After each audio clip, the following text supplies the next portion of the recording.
अरे ओढ़नी ओढ़नी, अरे ओढ़नी ओढ़नी।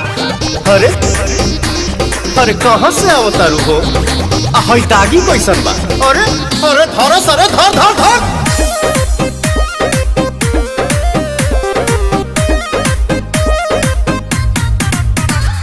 काहे पीछा पड़ल बड़ा हमारे पमरल बड़ा मटकू की पिया तारा दूध से कचरल बड़ा। क्या हो? ऐसा नहीं है तो के कर जगवलू हा भगिया गोरी, पुतवलू हा अगिया गोरी। तो हरी हरी ओढ़नी तो हर छूटल कवन बगिया ए गोरी।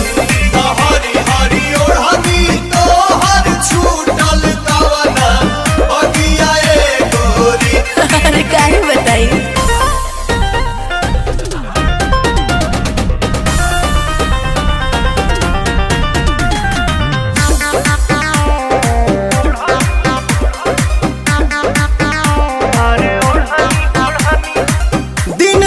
कौन न देखलू कैलेंडर, कैलू बगानी में जवानी सरेंडर। खेले ता टेंडर हो पी के ब्लेंडर। ऐसे तू ना मनवा बात भीतर के का जनवा।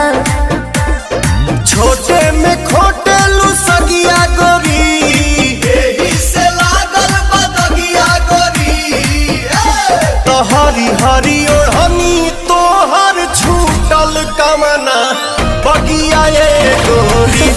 अच्छा हरी ओढ़नी तो हर छूटल कमना बगिया ए गोरी।